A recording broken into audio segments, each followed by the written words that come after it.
As a young person soon to reach the age of majority, or rather the journey towards becoming a naturalized citizen, the exercising of your citizenship rights stands at a meaningful milestone.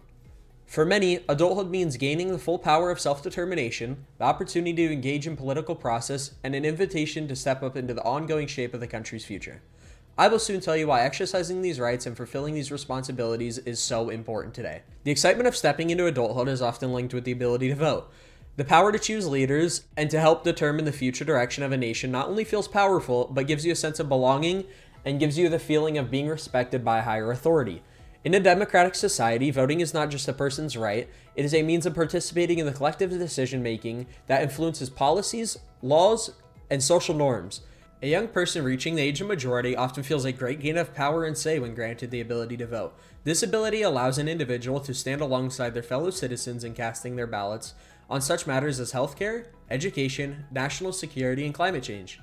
These issues, after all, will shape the world. For many, voting is not just an act of personal expression, but an opportunity to contribute to the greater good. There are also rights that many young people may have already had the opportunity to exercise, even before reaching adulthood. The First Amendment, which guarantees the freedom of speech, freedom of religion, and the right to assemble, is one of the most powerful constitutional rights available to all citizens.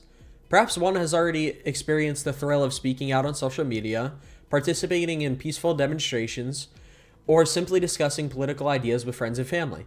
These acts, small or large, demonstrate how one's voice can have an impact. Exercising these rights can now lay a great foundation for more involvement in the future, as one becomes more aware of the influence that their voice can have. As young citizens, there may also be ways to influence those around them, even if they cannot yet vote for themselves.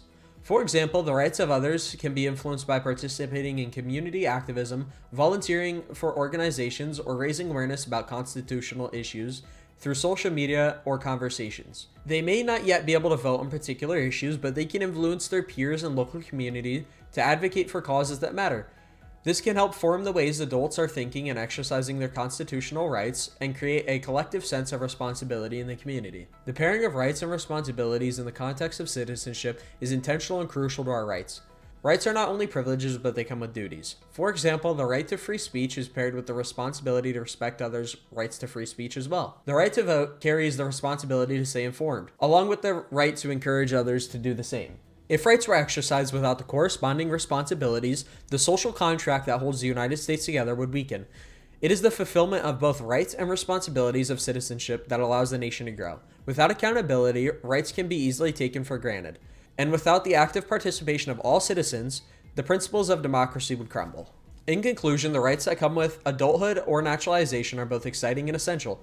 From voting to free speech, the ability to stand up for what one believes in, these rights have enabled citizens to shape the future of their nation. However, it is equally important to understand the responsibilities that come alongside them. The rights and responsibilities of citizens are interconnected, forming a framework where personal freedom is balanced with the welfare of a community. Exercising these rights and responsibilities is not only a matter of personal benefit, but also a contribution to the well-being of a society as a whole.